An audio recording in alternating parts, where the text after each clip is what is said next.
ओम शांति। आज के बाबा के मधुर महावाक्य हैं। बाप दादा कहते हैं, मीठे बच्चे, भारतवासियों को सिद्ध कर बताओ कि शिव जयंती ही गीता जयंती है। गीता से फिर होती है श्री कृष्ण जयंती। प्रश्न बाबा ने पूछा है, किसी भी धर्म की स्थापना का मुख्य आधार क्या है? धर्म स्थापक कौन सा कार्य नहीं करते हैं जो शिव बाबा करते हैं? बाबा समझाते हैं, किसी भी धर्म की स्थापना के लिए पवित्रता का बल चाहिए। सभी धर्म पवित्रता के बल से ही स्थापन हुए हैं, लेकिन कोई भी धर्म स्थापक जो हैं वो किसी को भी पावन नहीं बनाते हैं। क्यों? क्योंकि जब धर्म स्थापन होते हैं तब माया का राज्य है, सबको पतित बनना ही है। पतितों को पावन बनाना यह बाप का ही काम है। श्री बाबा का वही पावन बनाने की श्रीमत देते हैं। गीत है, इस पाप की दुनिया से हमको कहीं दूर ले चल। ओम शांति। अब बच्चों ने समझ लिया है कि पाप की दुनिया किसको और पुण्य की दुनिया अथवा पावन दुनिया किसको कहा जाता है। वास्तव में पाप की दुनिया यह भारत है, और भारत ही फिर पुण्य की दुनिया स्वर्ग भी बनता है। भारत ही बहिष्त था, भारत ही दोजक बना है, क्योंकि काम चिता पर जलते रहते हैं। बाबा कहते हैं, सतयुग में काम चिता पर कोई जलता नहीं है, वहाँ काम चिता है ही नहीं। ऐसा भी नहीं कहेंगे कि सतयुग में काम चिता है। बाबा कहते ये बुद्धि के द्वारा समझने की बातें हैं। पहले प्रश्न उठता है कि भारत जो पतित हुआ है, दुखी बना है, वही भारत पावन सुखी था। जरूर कहते भी है ना, आदि सनातन हिंदू धर्म था। अभी आदि सनातन किसको कहा जाता है? आदि माना क्या और सनातन माना क्या? तो आदि शब्द का बाबा कहते अर्थ माना सतयुग, आरंभ। तो सतयुग में कौन थे? यह सबको मालूम है कि लक्ष्मी नारायण थे। जरूर वो भी तो किसकी संतान होंगे ना, फिर सतयुग के मालिक बनते हैं। सतयुग स्थापन करने वाला था परम पिता परमात्मा, उनकी ये संतान थे, परंतु इस समय अपने को उनकी संतान नहीं समझते हैं। अगर संतान समझते तो बाप को जानते, बाबा को तो जानते नहीं हैं। अब हिंदू धर्म में तो गीता में है ही नहीं, गीता में तो भारत नाम पड़ा है, और वो लोग कहते हैं हिंदू महासभा। अब श्रीमद् भागवत गीता, हाँ, यह है सर्वशास्त्रमय शिरोमणि। गीता जयंती भी मनाई जाती है तो शिव जयंती भी मनाई जाती है। अब शिव जयंती कब हुई है यह भी मालूम होना चाहिए। फिर तो है कृष्ण, श्री कृष्ण जयंती।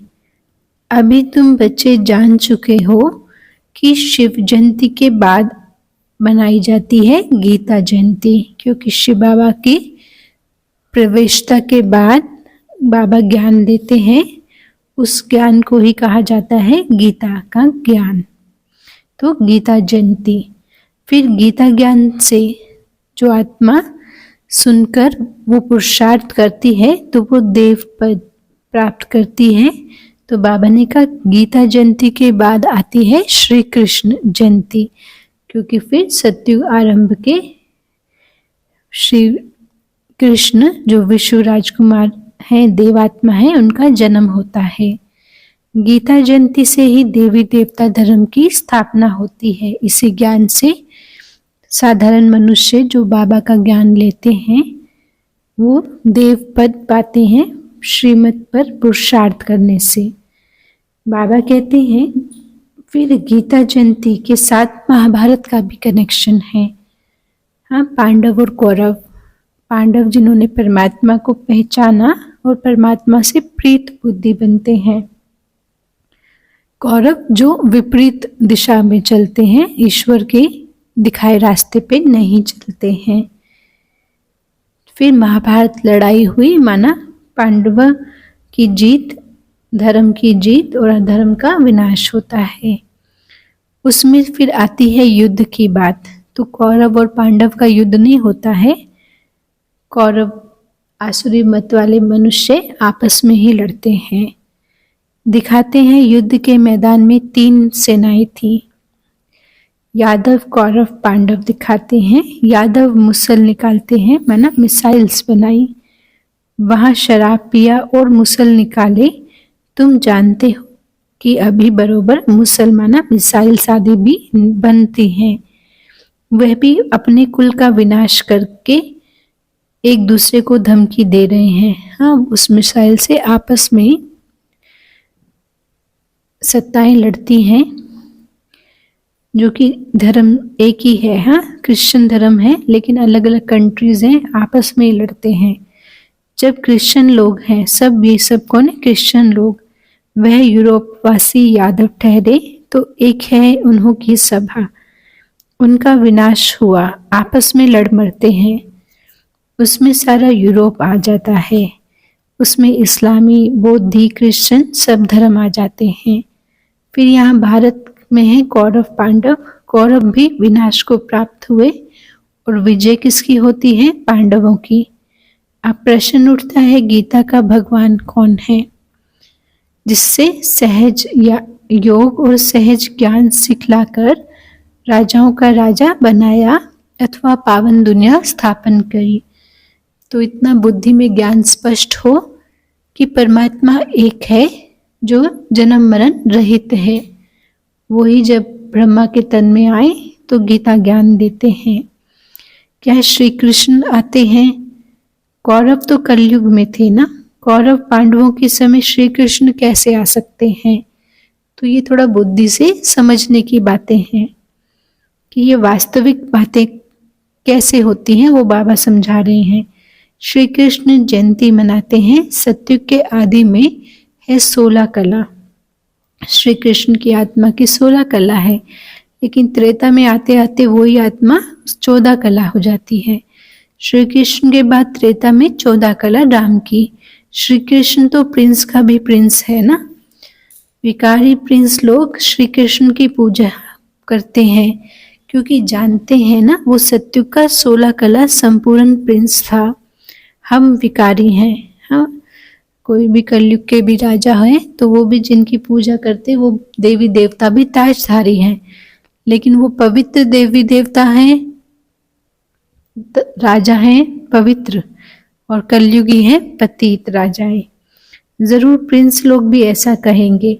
अब फिर शिव जयंती भी है। मंदिर में भी बड़े से बड़ा उनका ही बना हुआ है।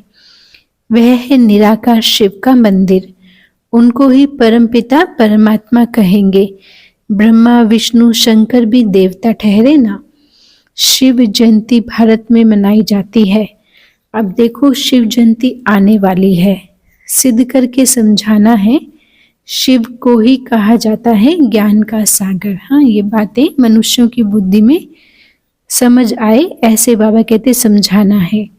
अर्थात सृष्टि को पावन करने वाला है परमपिता परमात्मा। गांधी जी भी गाते थे ना, श्री कृष्ण का नाम नहीं लेते थे। अभी ये प्रश्न उठता है कि शिव जयंती सो गीता जयंती है या श्री कृष्ण जयंती सो गीता जयंती।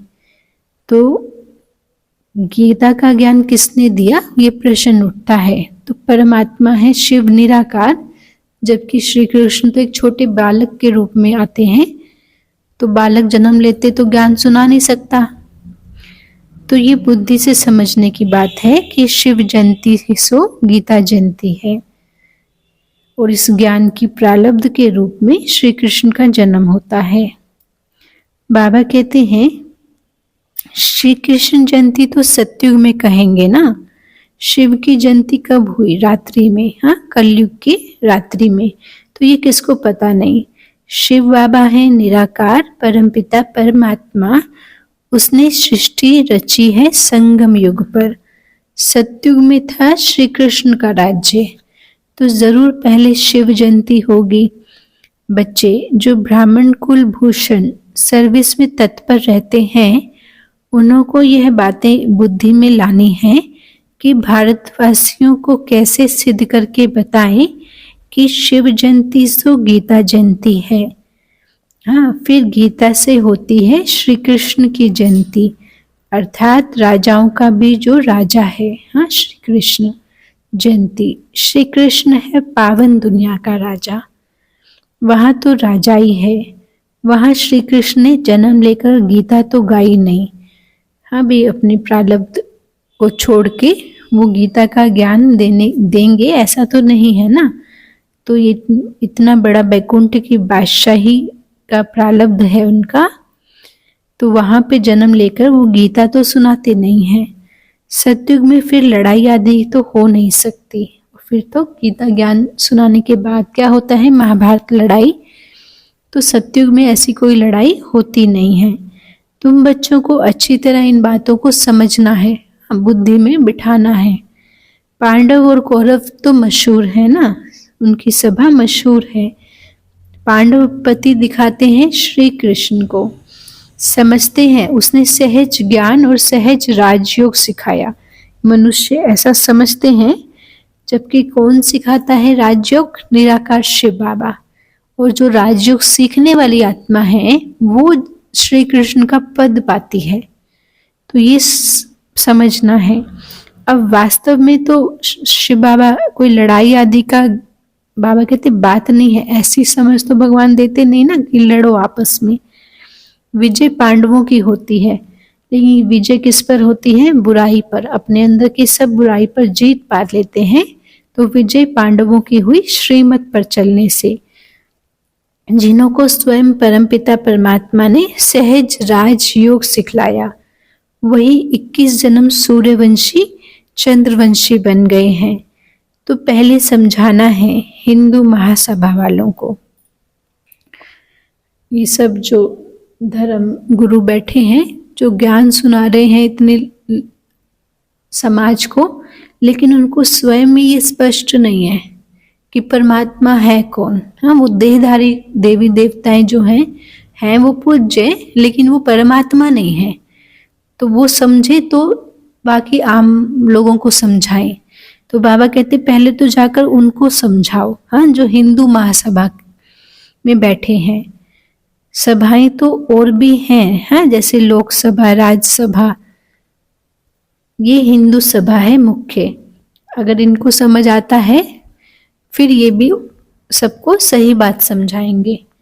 जैसे 3 सेनाएं गाई हुई हैं, यादव, कौरव और पांडव, और यह हुए भी संगम युग पर है।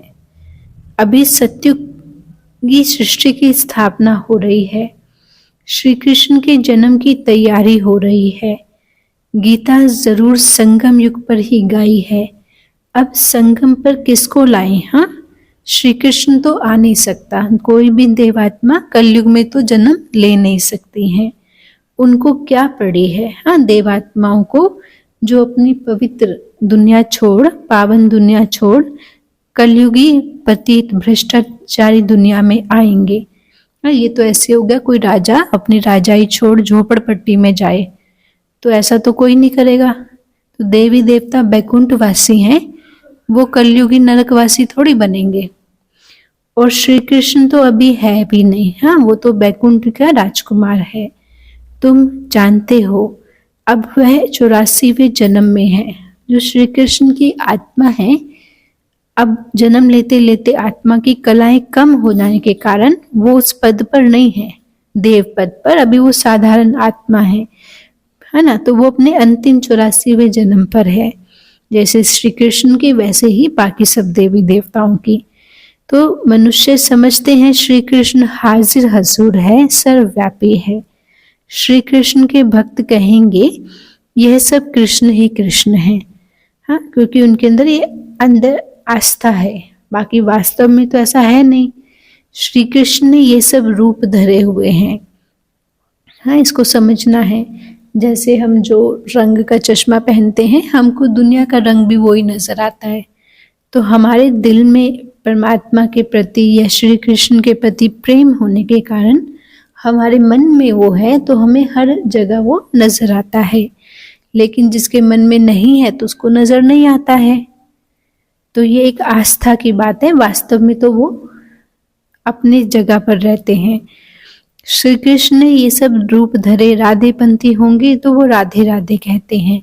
हम भी राधे, तुम भी राधे। हाँ, अब दुनिया में तो अनेक मत निकल पड़ी हैं, लेकिन सही बात क्या है?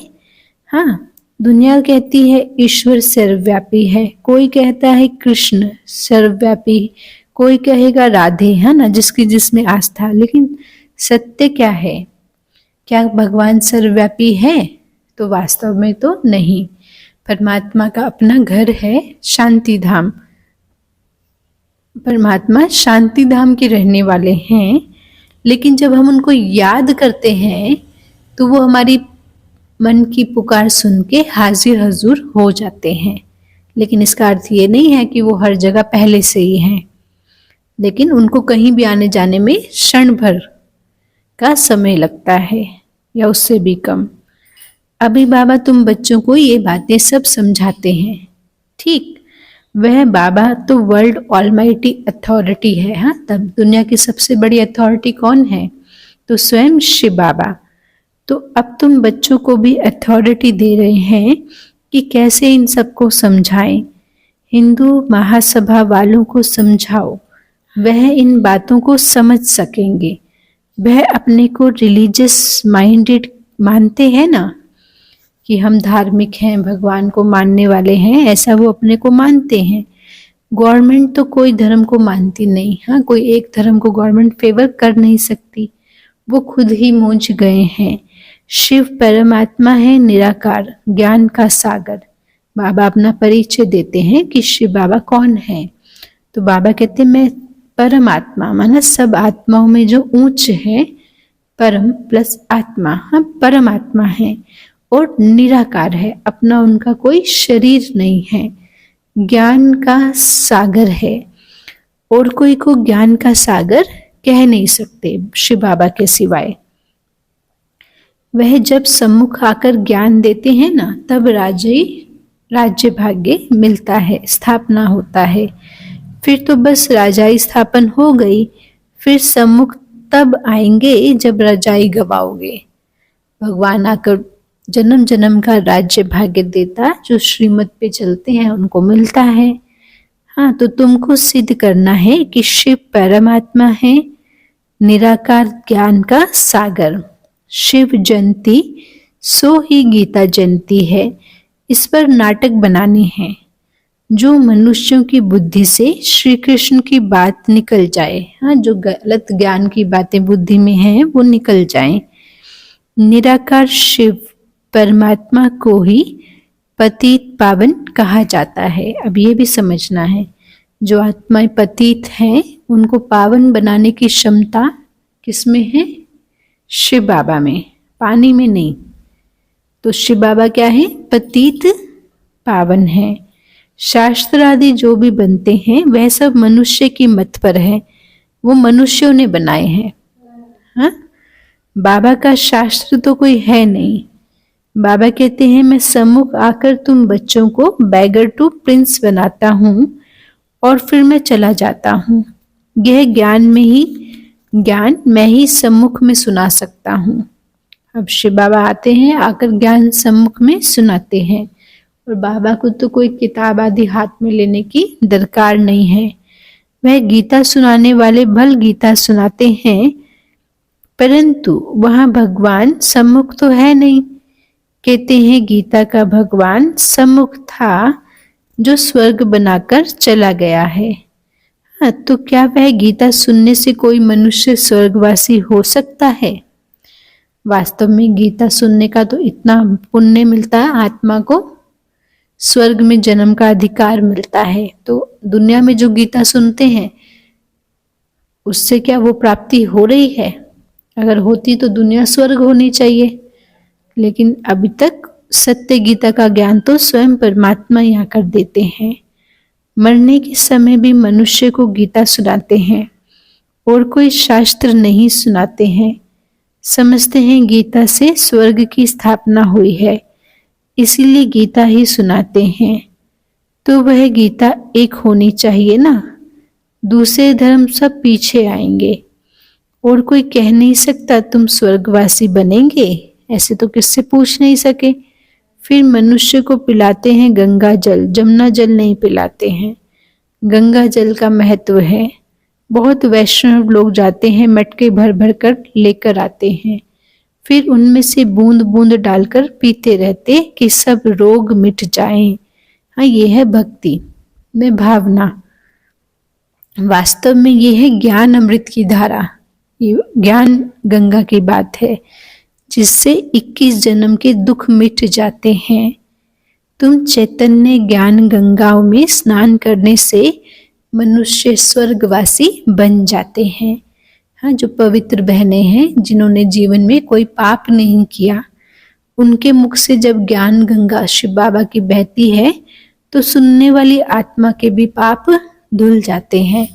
तो ये ज्ञान स्नान है, सच्ची ज्ञान गंगा। हाँ, इसमें स्नान करने से क्या बनेंगे हम? स्वर्गवासी मनुष्य, माना देवात्मा। तो जरूर अंत में ज्ञान की गंगा निकली होंगी। वह पानी की नदियां तो है, दुनिया में तो पानी की नदियां है ना, लेकिन ज्ञान नदियां तो अभी संगम पर आती हैं। ऐसे थोड़ी कोई पानी पीने से देवता बन जाएंगे। यहाँ कोई थोड़ा भी ज्ञान सुनते हैं तो उनको भी स्वर्ग का जन्म का हक मिल जाता है। हाँ, हकदार बन जाते हैं। यह है ज्ञान के सागर शिव बाबा की ज्ञान की गंगा। ज्ञान सागर गीता, ज्ञान दाता एक शिव बाबा है, श्री कृष्ण नहीं है। सतयुग में पतित कोई होता नहीं है जिसको ज्ञान देवे। ये सब बातें भगवान बाप बैठ के समझाते हैं। हे अर्जुन व हे संजय। हाँ, नाम तो मशहूर हो गया, लिखने में बहुत तीखा है, निमित्त बना है। अब शिव जयंती आती है तो उस पर बड़े बड़े अक्षरों में लिखना है, शिव हो गया निराकार। उनको ज्ञान का सागर ब्लिसफुल भी कहा जाता है। श्री कृष्ण को नॉलेजफुल ब्लिसफुल नहीं कहेंगे। शिव परमात्मा ही नॉलेज देते हैं, रहम करते हैं। नॉलेज देना यही सबसे बड़ा रहम है, क्योंकि नॉलेज से मनुष्य का जीवन बनता है। जो भी नॉलेज कोई लेगा तो उसका जीवन कितना ऊंचा बन जाता है। तो सबसे बड़ा रहम है किसी को नॉलेज देना। तो ये रहम भगवान बाबा हम पे करते हैं। मास्टर, हाँ, टीचर रहम करके तुमको पढ़ाते हैं ना, तो तुम बैरिस्टर या इंजीनियर आदि बनते हैं पढ़ने वाले दुनिया में स्टूडेंट्स। सतयुग में रहम की दरकार नहीं है, ब्लिस की।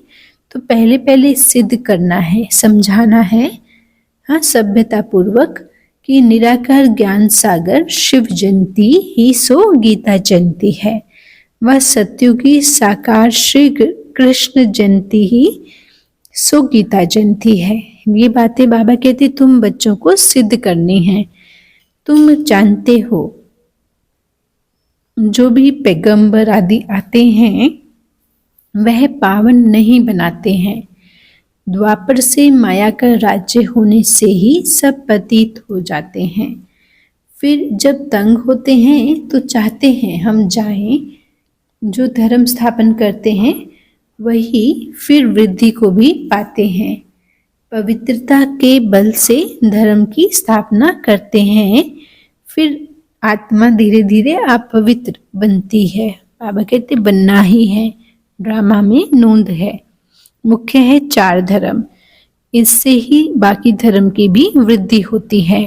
बाकी छोटे छोटे धर्म जो निकलते हैं जैसे कोई टालियां वृक्ष से निकलती, ऐसे शिव जयंती गीता जयंती सिद्ध होने से, हाँ, ये बात समझ जाने से और सब शास्त्र उड़ जाएंगे, क्योंकि वो सब तो मनुष्य की रचना है ना।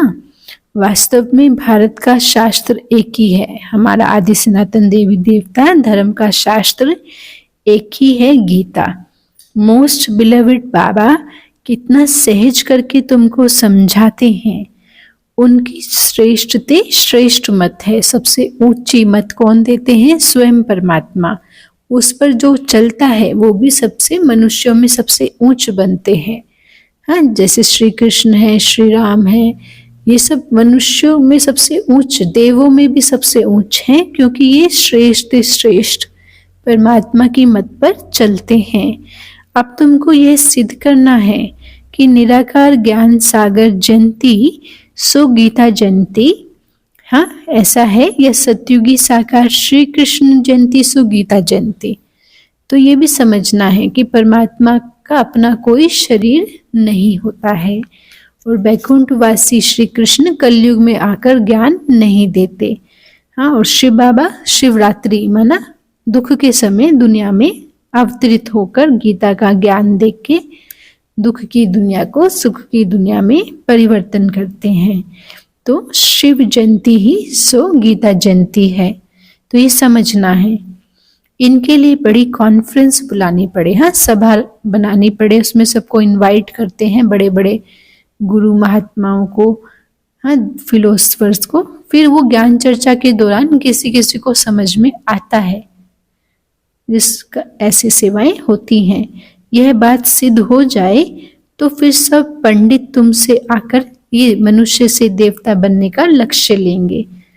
शिव जयंती पर कुछ तो करना है ना कोई सेवा तो बाबा कहते करनी है। बाबा समझाते हैं, हिंदू महासभा वालों को भी समझाओ, उनकी बड़ी संस्था है। सत्युग में है आदि सनातन देवी देवता धर्म, बाकी सभा आदि कोई नहीं है। सभाएं होती हैं संगम युग पर। पहले ये बात सिद्ध करना है कि वास्तव में आदि सनातन सभा है या ब्राह्मणों की सभा है या पांडवों की। पांडवों ने ही विजय पाई है, जो फिर स्वर्गवासी बनते हैं, वैकुंठ निवासी बनते हैं। कौन? जिन्होंने अपने विकारों पर जीत प्राप्त करी। अब तो कोई आदि सनातन देवी देवताओं का की सभा कह नहीं सकते हैं। देवताओं की सभा नहीं कहेंगे, वह तो राजधानी है।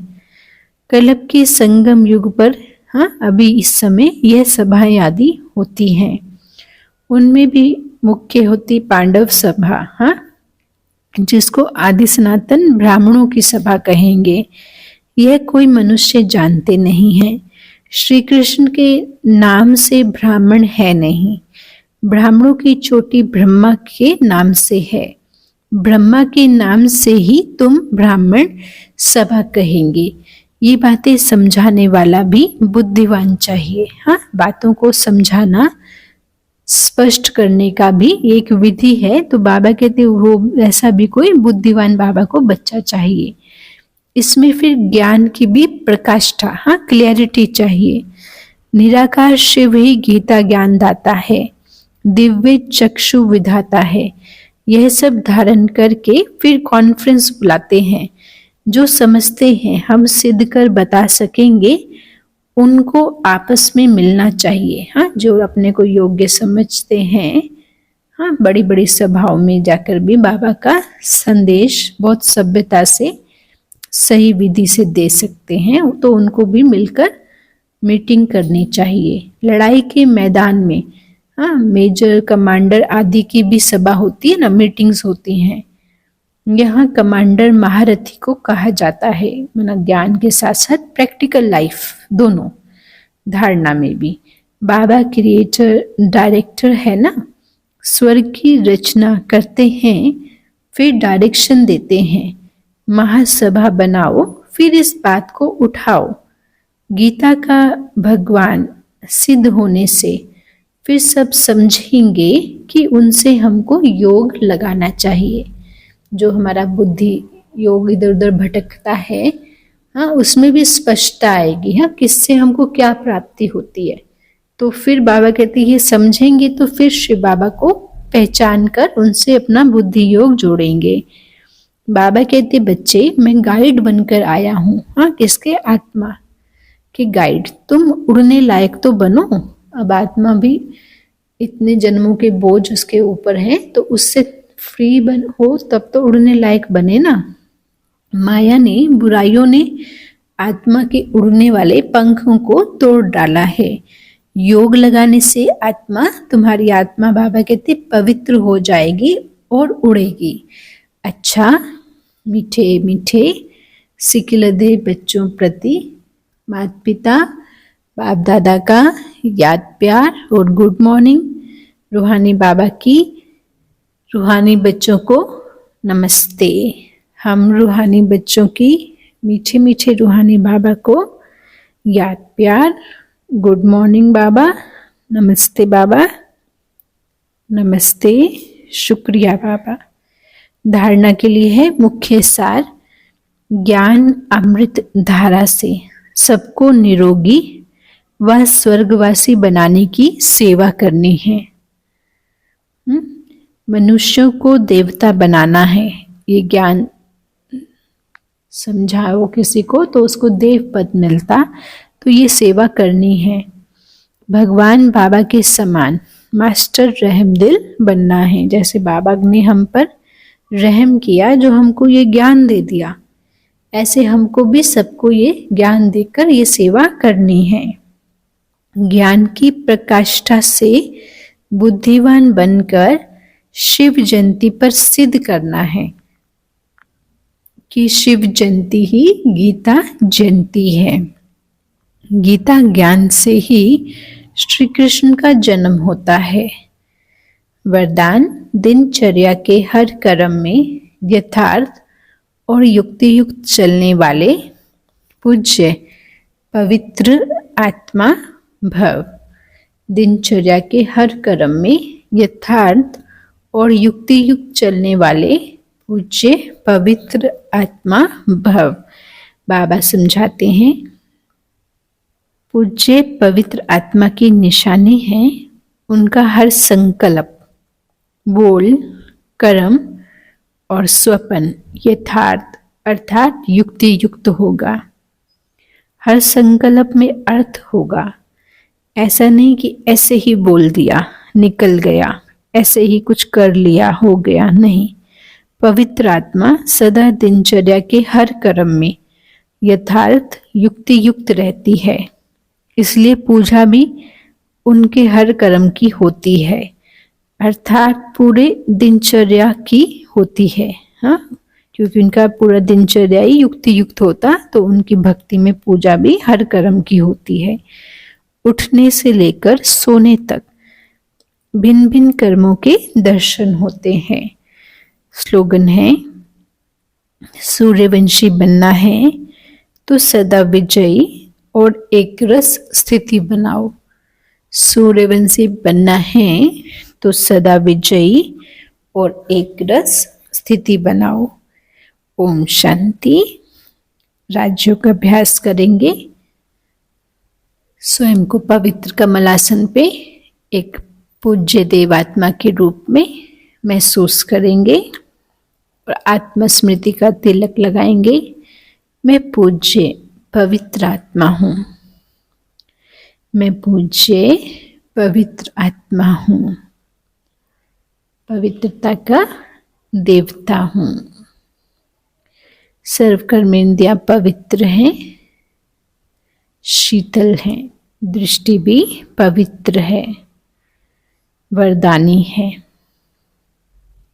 स्वयं को स्मृति स्वरूप में स्वीकार करें। मैं पूज्य पवित्र देवात्मा हूँ। अब इस सब आत्माओं को सूक्ष्म रीति योग अभ्यास में इमर्ज करके शुभ संकल्प करेंगे। सब आत्माएं पुण्य आत्माएं हैं, महान भाग्यशाली हैं, बाबा के विजयी रतन हैं, वारिस हैं, भगवान के स्नेही सहयोगी सहज योगी महान आत्माएं हैं, बाबा के राइट हैंड हैं। ओम शांति। शुक्रिया बाबा। ओम शांति।